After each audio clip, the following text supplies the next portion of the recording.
You're welcome back to my YouTube channel. I am Adebanke and this is Life with Banke. And in case maybe you still don't know who Banke is, it's me. I'm the one. I'm the Banke. Well, a lot of people have asked me, Banke, why did you start this YouTube channel? Say, we're also in Life with Banke. And I'm going to reiterate it today that a lot of us, and when I mean us, I mean like younger generations, but also not too young. I mean like late 20s, early 20s. When you're entering the world, you're not really told what is expected of you. You're not really advised.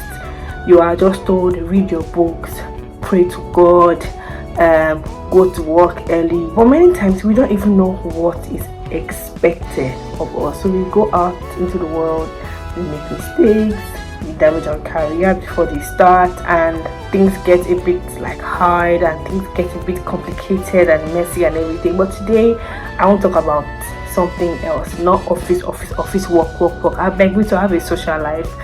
That's actually really lie. I don't really have a social life, but I'm trying to have one. I promise. I'm trying to.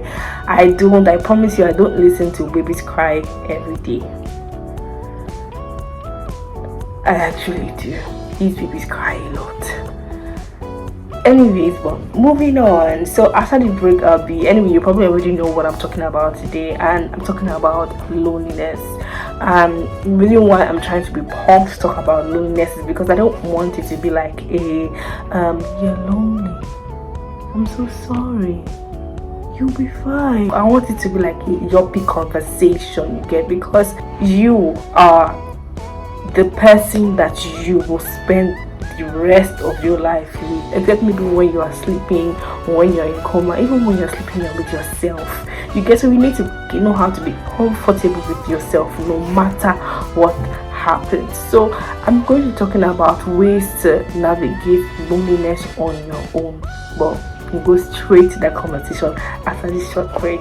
Just like that, come my way. And I am back. I hope you guys are not tired of seeing my face here, because you are going to be seeing it a lot more over the coming weeks. So loneliness. Before we even go there, now let me query you people. Many of you sent me private messages laughing at my hair in my previous video. What's your problem? No, what is it? Can't I be vulnerable on the internet again? I just wanted you to see how I did that hairstyle from beginning to the end. And honestly, like, I'm not gonna lie, natural hair is beautiful, but it's not easy. So if you know that, like, you are confused between choosing natural hair and choosing relaxed hair, my dear, choose relaxed hair.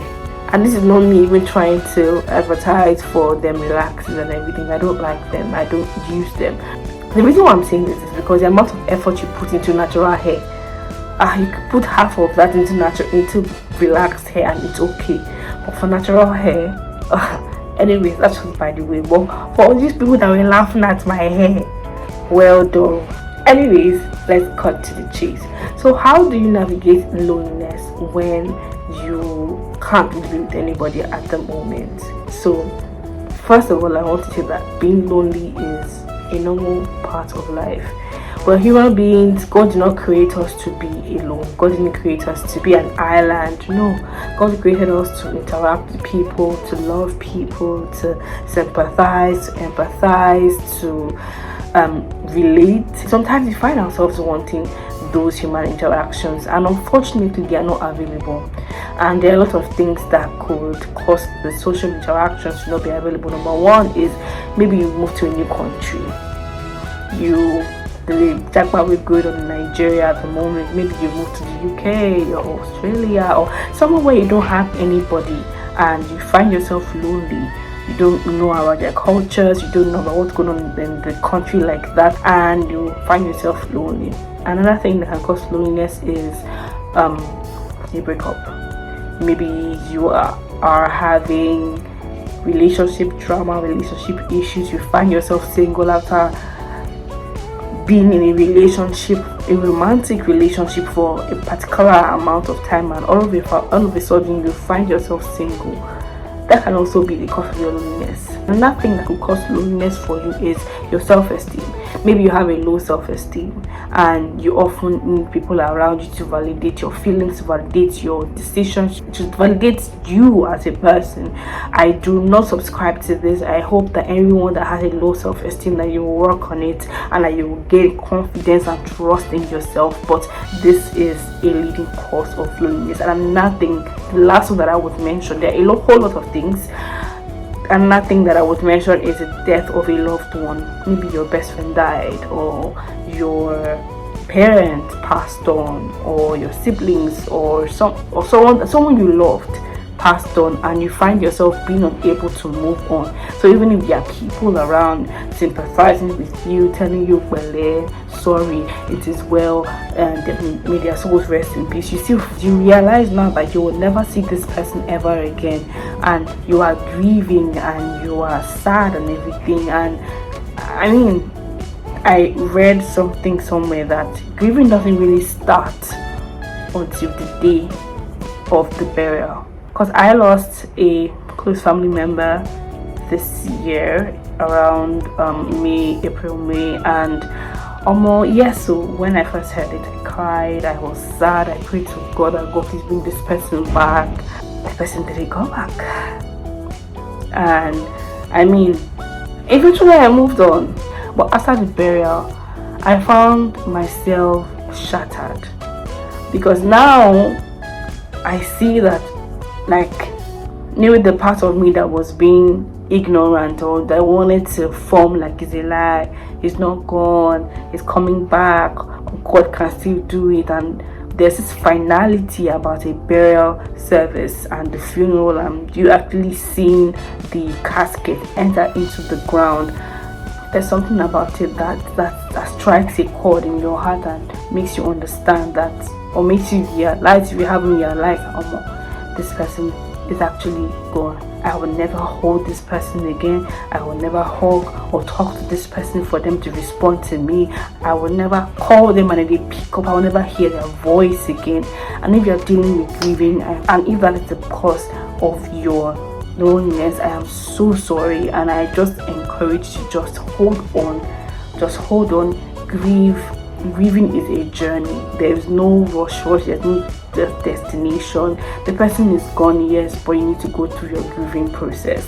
I don't know why I veered into this topic, because I was not part of my discussion for today at all. But if you are grieving, please take the time out to do that, and may God help you in Jesus' name. The last thing that could be causing your loneliness is depression, underlying mental challenges. I personally have dealt with depression for a while, and I'm not currently, but when I was younger I dealt with depression, and I can tell you that almost like this depression thing is not a joke.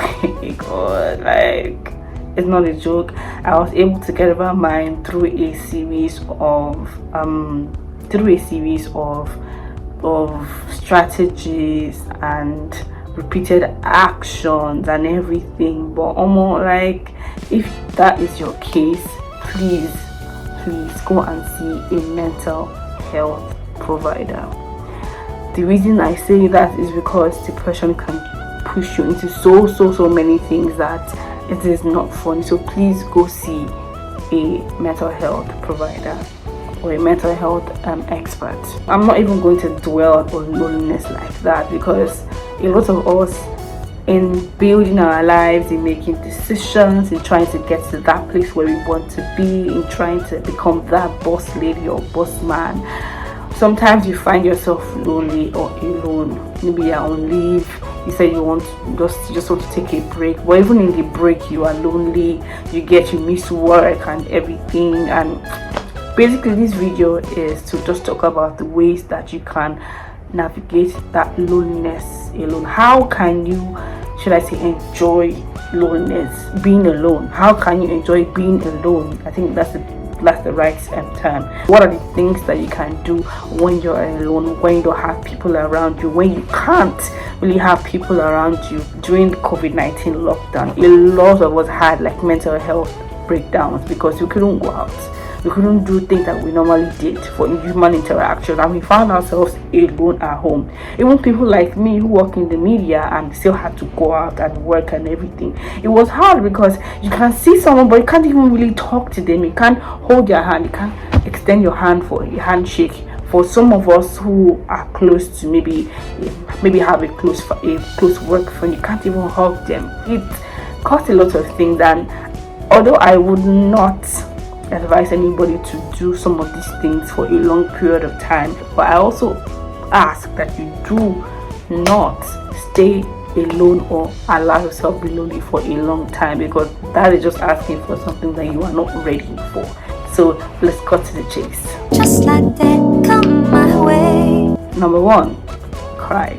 And the reason why I said I put this as my number 1 is because I'm trying to make provisions for those whose loneliness or whose being alone is caused by things like death of a family member, a breakup, relationship issues and stuff like that. If you find yourself being alone for these particular reasons, my dear, and the tears are coming, you best cry that cry, because you know what's going to happen if you don't allow yourself cry or show emotion, or you're trying to feel like a bad guy. One day you're going to be outside and maybe you have a little issue, and then you find yourself overreacting, maybe even crying. This thing happened to me some days ago, and it was not pretty because I'm a big girl. I'm sorry, I don't take myself too serious these days, but I had been holding things together in my heart. I didn't want to address them. I'm a hard babe, you know.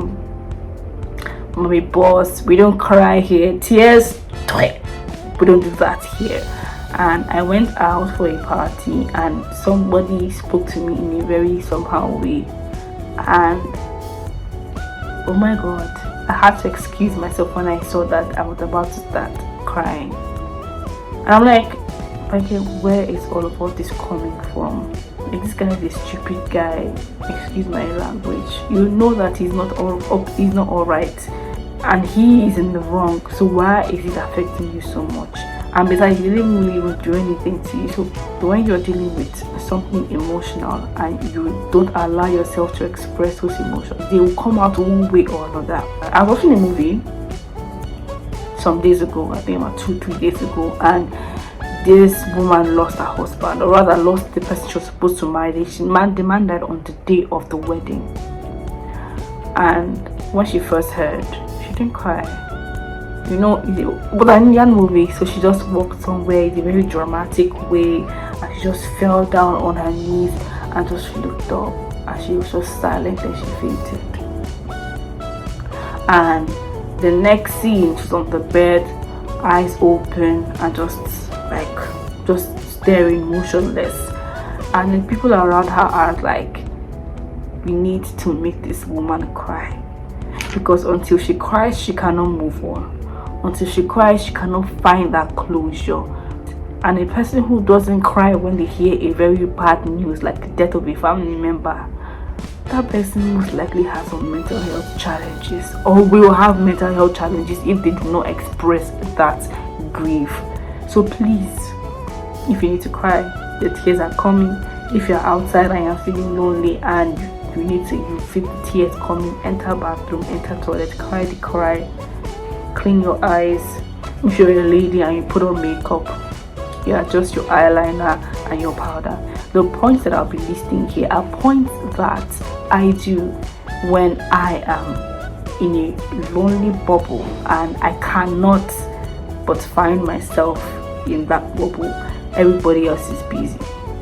Nobody else is coming around because they have other things to do. They have work, they have family stuff, they have OMBs, they're getting married, they're dealing with other things, and I'm just alone. Number 2 is read. I know that we don't really have like a big reading culture anymore. Reading opens your mind to so many things. Let me give you an instance. For example, now, can you remember the book that I showed you in my second video, the one about how women sabotage their careers in the workplace? I have almost finished that book, and some of the things that I have seen in the book I did not know that I was guilty of them, or rather that they were even bad. I didn't know that. But when I find myself lonely and I'm like, okay, let's read something, it's also a form of self-development. You are taking the opportunity that you have right now, the lonely opportunity that you have, and using it to develop yourself. And you might also just want to just entertain yourself and read fictional novels, and that's fine too. Fictional articles, for me, I like things that have to do with history, self-development. I try to run away from love because I mean, like, I would say good stupor. So yeah, but I think that self-development is something that you can also like just do when you're lonely, and reading is definitely a part of it. And number 3 is to watch movies.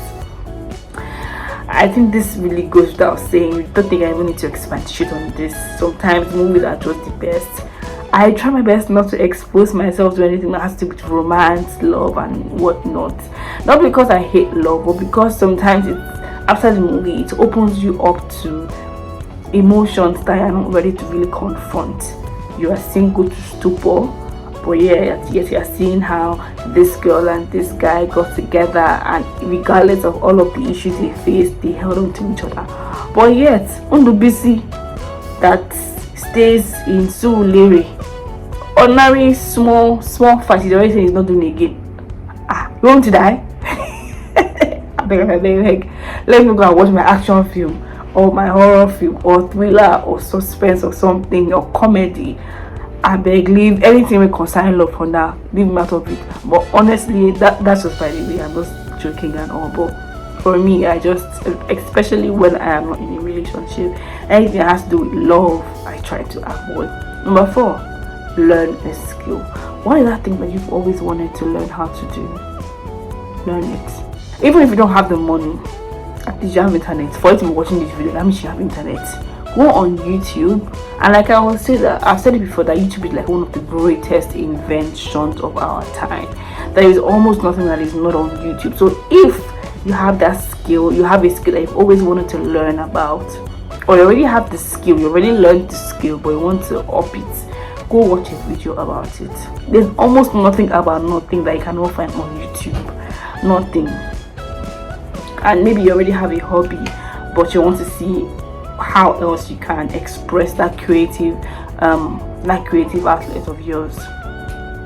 You can use your lonely times to do that. 5, call friends and family. Yes, you're lonely. Yes, you're in a place where you can't really be with anyone, maybe physically and everything. There's really nothing wrong with reaching out to a few friends or family members. Just check up on them. They might be as lonely as you, and able of you, should I say, cure your loneliness together. I feel like that's something that you can do also. Personally, my lonely times are usually during the weekdays because I work all through weekends. So what you can do is just maybe text first. Some people would say, oh, don't call me, I'm at work or something. So send a text. Oh, hi, what's up, can you talk? Are you busy? Can you talk? And the person says the person is busy. Try someone else. 6, journal. Journaling is it's magical. People don't really journal. You get it only maybe when they have a business idea, they go and write it. I'll get time to journal. That's why your mental health is in shambles. Sorry, sir, don't be angry. Talk about your feelings. There's no one to listen to your feelings but you and the book. Write out your feelings. I feel this. I feel this way. I feel that way. I don't like how this person treated me. Write about it. For me, when I journal, it lifts up the negative feeling that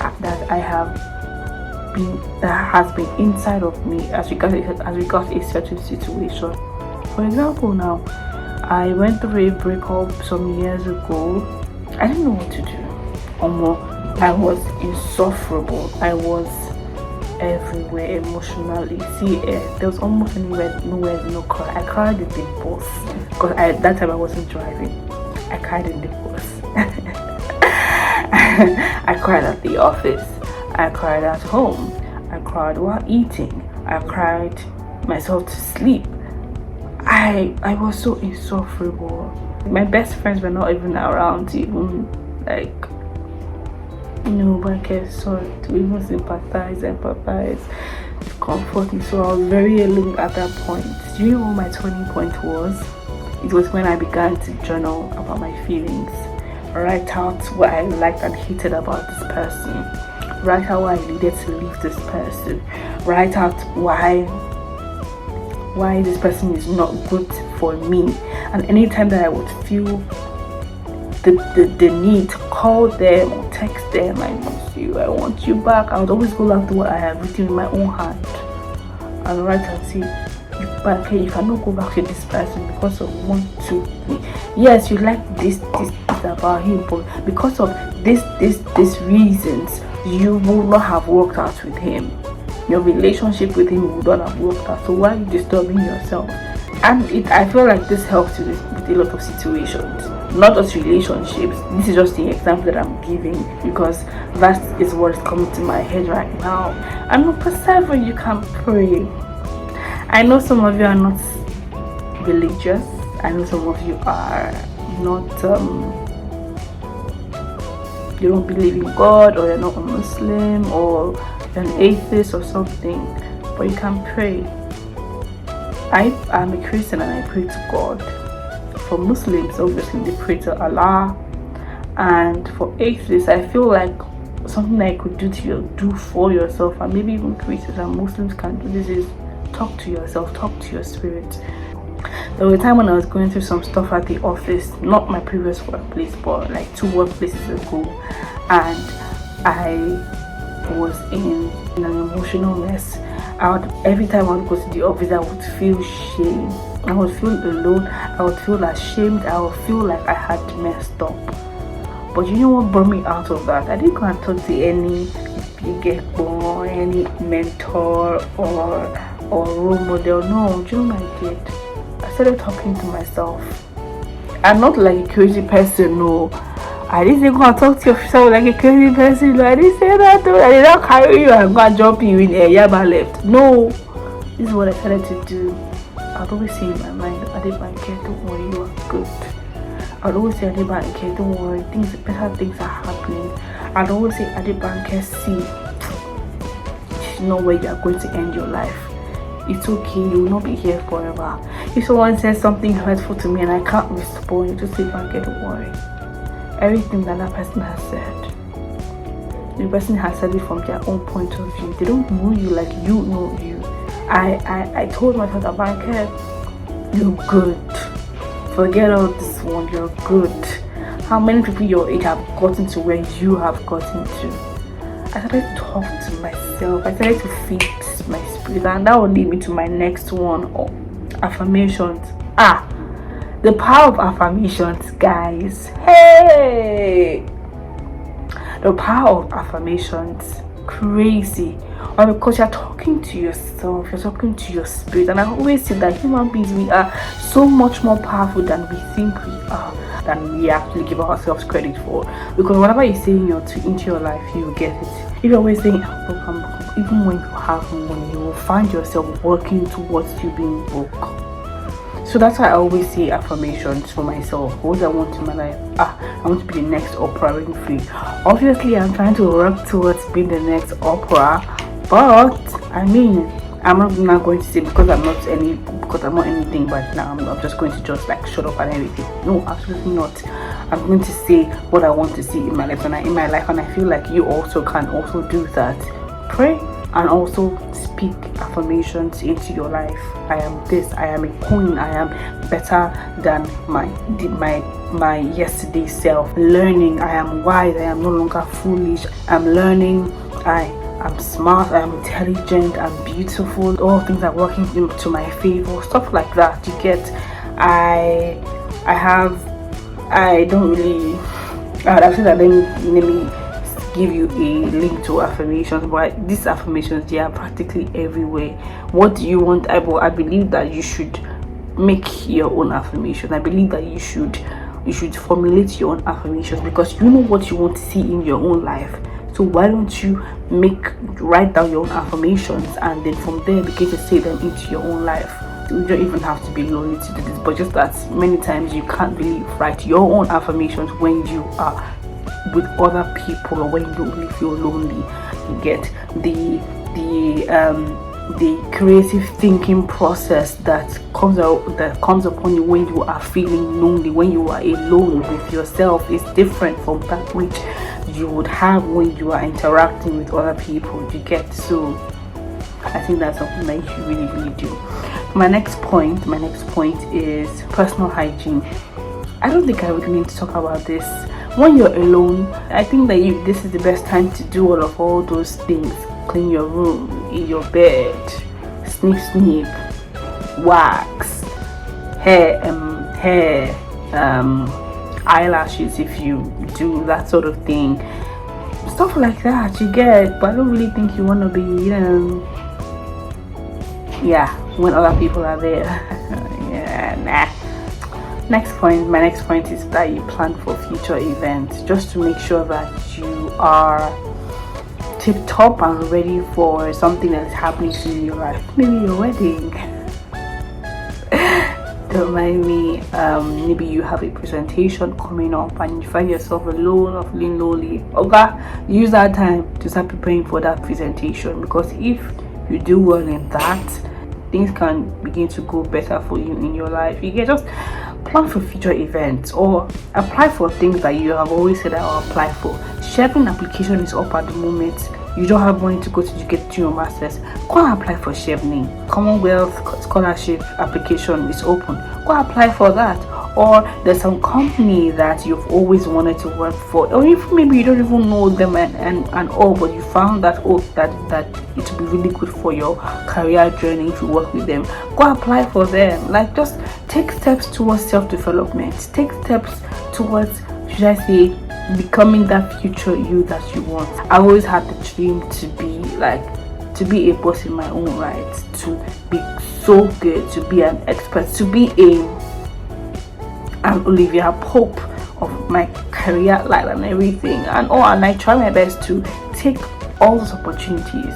You guys, try my best to use my alone time to actually get to that point. You get? So you can also do that. Apply for the things you've always wanted to be involved in. Plan for future events. If you're traveling, maybe you can start packing from now. You don't always have to wait till the night before. Then exercise, and that's my next point. Exercising is healthy. I'm not saying that you go and start carrying 10 kg dumbbells and you're back exercising when I'm lonely and you break your back. I did not say that. Some of the things that you can do to exercise is, number you can take a walk. And just take either a slow walk or a brisk walk or a fast walk. Take a walk. Let fresh air enter your head. Move the wigs. Throw it one side. If you're a lady and wear wigs, throw it one side and go out. Take a walk. You can do cardio if that's what you like. You can run. I'm personally not a runner. I mean, a lot goes on whenever I run, so I try not to do that. You can try jogging, you can try dancing. I have a dancer friend, he's really good dominator. Go check out his videos on social media if you don't have any dance moves, and try it out and see, maybe you can learn one or two things from him, or from any other dancer that you think that could be, that you like them and that you think that you would like to learn one or two things from them. But just make sure that you are moving your body, you get exercising, but I just don't want you to sit down one place and just be feeling sorry that you don't have anyone to talk to. And that brings me to my last point: meditation / listening to your own thoughts. I didn't want to just name this listening to your own thoughts, because I feel like there are a lot of things that your mind could be saying that you're not listening to, and this is mainly for people that maybe that have some unresolved matter that they are still pondering. For example, you have 2 job offers, one is in Nigeria, one is abroad. Some of you will say I'll take the abroad one, but it's never really that simple, because when you're living here, if you have that kind of opportunity, you're living here, you want to go abroad, you're living almost everything that you know, and almost everything that has looked like home to you, you're living and going abroad. I know you'll be even like, I'm going to call my home there, but it's not easy. You're leaving family members behind, you're leaving your boyfriend or your girlfriend if you are dating, and even if you're not dating, you're leaving someone that could have been special to you behind. When you are lonely is the best time to actually explore what your mind really feels, your mind and your heart really feels about this particular situation. You can now calm down and now say, okay, Adebanke, what do you want? Do you want this or do you want that? Would you like to do this or would you like to do that? Really close your eyes and really try to talk to yourself. Have a conversation with yourself. I did not say that you should start talking to yourself as if you belong Yaba left. I did not say that. I said, and there's nothing funny about that, but I know what some of you are saying. You will come to my DM and come and be giving me naughty comments. No, I'm saying that it's important to have this conversation, some of those conversations with yourself, so that you can know if something is right for you. This man is asking you out, but he's old enough to be your father. Do you really want that kind of relationship? Do you want to be Iyawo Oga, but also missing out as regards the kind of love that you could have gotten from your mates? That alone time could help you to actually make a decision on some of these issues. And that is my final point for today. What do you do when you are alone? But what is that one thing that you can vouch that, oh, anytime I do this when I'm alone, I feel less alone? I think that you can just put that in the comment section. Thank you so much for listening to me today. It has been an honor to speak to you. You know me, I like to talk to you guys. It's just that life. I need to be tired on a yacht. Oh my god, on a yacht. Thank you so much for listening to this video, and rather thank you so much for watching this video and for listening to what I have to say. And I really hope that if you have been dealing with loneliness, and when I mean loneliness, I mean not just the basic one we're talking about. I mean, like, it's something that it's a deep feeling of loneliness. I hope that you go and then you find yourself a therapist to talk to or a counselor to talk to, because I mean, like, being alone is all fine and good sometimes, but sometimes loneliness can be life-threatening. A lot of the suicide ideation and suicidal cases that we've seen, they actually stem from like experiencing deep bouts of loneliness. So please, thank you so much. I am Adebanke and this is Life with Banke. Till my next video, have a beautiful life. Bye.